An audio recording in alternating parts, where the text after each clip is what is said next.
ओम श्री सिद्धभैरवाय नमः. बघा आपलं काय आहे, उत्सव. आज काय आहे, घटस्थापना, नवरात्र. आज 9 दिवस ही कोणची उपासना? शक्ती उपासना. आज जगाची उत्पत्ती काय आहे? शक्ती. प्रत्येक गोष्टीला काय महत्त्वाचं आहे? शक्ती. मग आज काय झाली? शिवशक्ती. मग शक्तीची उपासना करायला पाहिजे. आणि मग शक्तीची उपासना आज हा जो उत्सव जो आहे, हा सगळ्या भारतामध्ये जिथे जिथे देवे असतील, जे सप्तपीठं असतील, आणि तिथं हा देवीचा मान आहे. देवीची उपासना केली जाते. आणि मग देवीची उपासना करताना त्याच्यामध्ये काय आहे? विज्ञान आणि पुराण. आता विज्ञान काय सांगतं का घटस्थापना करतो 9 दिवस. आणि 9 दिवस काय करायचे? उपवास. उपवास करणं म्हणजे आपल्या आतड्याला विश्रांती देणं. मग आपल्या आतड्याला विश्रांती देण्यानंतर नवीन पाचकशक्ती तयार होती. आणि मग त्यात काय लिहिलं? मडकं. मडक्यातलं पाणी प्या. त्याच्यामध्ये काय सांगितलं आहे? 7 धान्याचे अंकुर. आणि ते अंकुर जेव्हा लांबायला येतात त्याचा वापर करा, तुमच्या आरोग्याला उपासक आहे. त्याला काय आहे? खुरसण्याचे फुलं आहे, खुरसण्याचं तेल आहे. खुरसण्याच्या फुलांपासून काय होतं? रक्त शुद्ध होतं, शरीराचे हाडं जोडले जातात. आणि ते दिवा, तुझ्या हृदयाची दीपज्योती आहे, जोपर्यंत चालू आहे, एक दिवा दुसऱ्या दिवाला उजेड देतो. आणि तसं तुझ्यापाशी जे ज्ञान आहे ते दुसऱ्याला दे. आणि मडक्यातलं अन्न खा, मडक्यातलं पाणी प्या.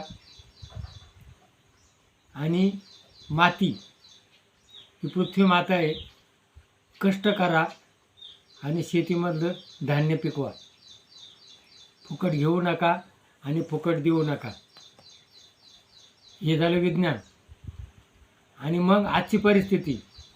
आपण आपल्या घरात आपली पत्नी असती, मुलगी असती, तर मुलगी पत्नी काय क्षणाची पत्नी असती, पण अनंतकाळाची माता आहे. ज्या घरामध्ये स्त्री सन्मान होतो, स्त्रीला मान दिला जातो, त्या घरामध्ये लक्ष्मी स्थिर होती. ज्या घरात स्त्रीला मान नाही आहे, ज्या घरात सतत कलह आहे, भांडणं आहे, तिथं लक्ष्मी थांबत नाही. आणि म्हणून स्त्रीचा सन्मान करा. शिवाजी महाराजांनी काय केलं? स्त्रीचा सन्मान केला. ज्या वेळेला मोगलांची संपत्ती, कल्याणचा खजिना लुटला, त्यावेळेला त्याची तिथून काय आणलं होतं? धन आणलं होतं. आणि त्या सुभेदाराची सून आणली होती. आणि मग त्यांनी सांगितलं बा, मग त्या शिवाजी महाराज सांगितलं, जर माझी आई जर अशी सुंदर असती तर मी असा झालो असतो. आणि तिला नवे कपडे घेतले आणि तिला सोडून दिलं. बघा, शत्रूची स्त्री जरी असली तरी तिच्या मनात शिवाजी महाराजांबद्दल आदर होता.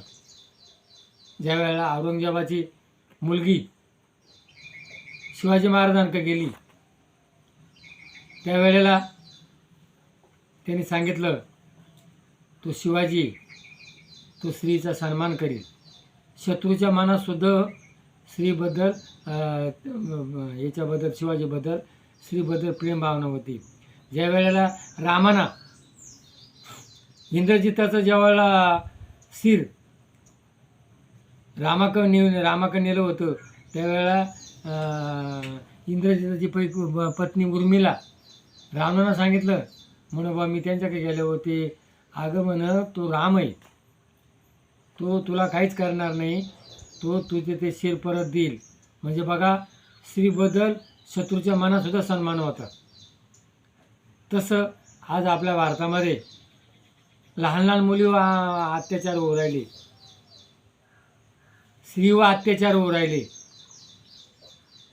आणि मग आपले जवान आपल्या सीमेवरती पायदळ, नौकादळ, विमानदळ आज रक्षण करते.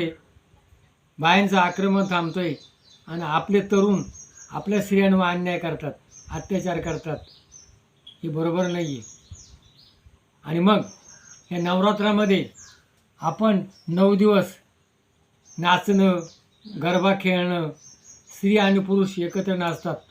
जसं गोकुळामध्ये कृष्ण, वृंदावनामध्ये स्त्री आणि पुरुष एकत्र नाचतात. तिथं विषयभाव नसतो, तिथं काय असतं, फक्त प्रेमभाव. तसं ह्या देवीपुढं स्त्री आणि पुरुष एकत्र नाचतात. ती माझी बहीण आहे, तो माझा भाऊ आहे, ती माझी आई आहे. ही जर भावना प्रत्येकानं ठेवली ना, तर आपल्या भारतामध्ये सुजलाम सुफलाम व्हायला वेळ लागणार नाही. म्हणून शासन काय करू शकत नाही. आज जो अन्याय करतो त्यालासुद्धा पैसा असतो आणि शासनाकडून त्याला पळवाट आहे, कायद्यामध्ये पळवाट आहे. पण आपण आपल्या मनानं समजून उमजून आज या नवरात्रामध्ये आपण प्रत्येक तरुणांना, प्रत्येक पुरुषांना, ती माझी बहीण आहे, ती माझी आई आहे, ती माझी कोणीतरी आहे, स्त्रीचा सन्मान केला पाहिजे. आणि स्त्रीनंसुद्धा काय केलं पाहिजे, तो माझा भाऊ आहे, तो माझा सासरा आहे. स्त्रीनंसुद्धा कुटुंबामध्ये कसं राहायला पाहिजे. देवी, मग देवी कशी असती, शांत असती, सगळ्यांचे आदर्श असती. तशी स्त्रीना कुटुंबामध्ये आदर्श असलं पाहिजे. नाही तर स्त्री घरामध्ये आली का ती कुटुंबाला काय करते, सगळ्यांना घराच्या बाहेर काढते. सासू सासऱ्यांना त्रास देते, सासूला त्रास देते, सासऱ्याला त्रास देते. मी आणि वन मॅन शो, मी आणि माझा नवरा दोघंच पाहिजे, कोणी नको आहे. आणि हे घरातलं गबाळ जाऊ द्या, अनाथ आश्रममध्ये बघा पितृ पंधरवडा झालेला आहे. आपण पितराचे श्राद्ध करतो कारण त्यांचा आत्मा आतृप्त आहे आणि आतृप्त आत्म्याला शांत करण्याकरता आपण पितृ पंधरवडा केला, आयुर्नवमी केली आणि तो संपला आहे. मग आता हे नवरात्र आली, या नवरात्रामध्ये स्त्रीचा सन्मान केला जातो, पुरुषांना तिचा करावा. स्त्रीनं सुद्धा मी कोणीतरी आदिशक्ती आणि मी शक्तीनं शक्तीसारखं राहावा, आनंदी राहावा, हसतमुख राहावा, कष्ट करावा, तिरस्कार भावना. बघा ज्या वेळेला याच्यामध्ये अशोकवनामध्ये सीताला रावणाला मारलं, सीताला आणण्याकरता हनुमंत गेला, त्यावेळेला सीताला सांगितलं त्या राक्षसीनं तुम्हाला लई त्रास दिलेला आहे, मग यांना मला परवानगी दे, यांना मी मारतो. सीतानं सांगितलं त्यांचा काही दोष नाही, त्या कोणाच्या ताबेदार होत्या, रावणाच्या. मग त्या हुकमाप्रमाणे वागत होत्या, त्यांचं कर्तव्य, त्याचा काही दोष नाही. बघा किती दूरदृष्टी सीतामातेची. आणि मग ज्या वेळेला द्रौपदीचे 5 पुत्र मारले अश्वत्थामानं, आणि मग अश्वत्थामाला धरून आणलं, त्यावेळेला त्याला सांगितलं का बा आता याला काय करायचं. त्याने सांगितलं जाऊ द्या बा, आता ते माय मेले ते मेले, तो माझा कोण आहे, तुमचा गुरुभाऊ आहे, ब्राह्मण आहे, द्या सोडून. बघा 5 मुलं मारले तरी सहनशीलता धरली. आणि आताची स्त्री जी आहे ना, क्षुल्लक कारणावरून भांडणं करते. नवऱ्याची भांडण, शेजाऱ्याची भांडण, भांडण करणं हा स्त्रीचा आजचा एक आवडता विषय झालेला आहे, तिरस्कार भावना झालेली. म्हणून आज नवरात्र आहे, स्त्रीनं स्त्रीचा सन्मान करावा. हे कलह जे होतात याला कारणीभूत काय आहे, स्त्री आहे.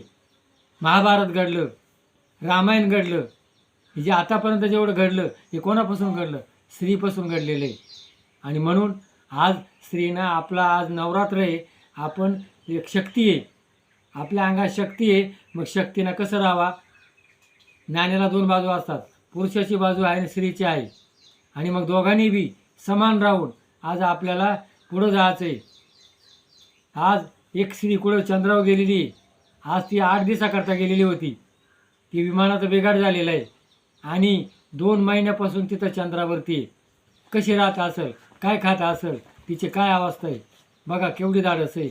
आणि ती चंद्रावर राहिलेली आहे आणि आज आपल्याला घरात नीट राहता येत नाही. आपण घराची तोडफोड करतो, वेगळं राहायला पाहिजे, भांडणं करतो, मला हे पाहिजे, मला ते पाहिजे, कशा करता पाहिजे, हा त्या परिस्थितीमध्ये समाधान राहायला पाहिजे. आज स्त्रीपेक्षा अपेक्षा वाढलेल्या आहेत, शेजारीनं घेतलं ते मला पाहिजे आणि मग ते मिळलं नाही का घरात कलह करायची, मग नवऱ्याला त्रास द्यायचा आहे. मग नवरे काय करतात, जास्त टेन्शन आलं का व्यसनाधीन होतात, दारू पितात, काही आत्महत्या करतात. म्हणून आज या नवरात्रामध्ये प्रत्येक पुरुषांनी केलं पाहिजे. ती माझी बहीण आहे, ती माझी आई आहे. प्रत्येक स्त्रीनं ठरवलं पाहिजे ती मी कोण आहे, आदिशक्ती आहे, मी क्षणाची पत्नी, अनंतकालाची माता आहे. आणि मग शक्तीनं कसं राहायला पाहिजे हे आज आपण प्रत्येकानं ठरवा. आणि या नवरात्रामध्ये आपण आपण या आज आपला भारत देश सुजलम सुफलम बनवूया. हे सगळं हातात कोणाचे, स्त्रीचे आहे, पुरुषाचे आहे. आणि आज या नवरात्रामध्ये आपण संकल्प करू. जय भैरवनाथ महाराज की जय.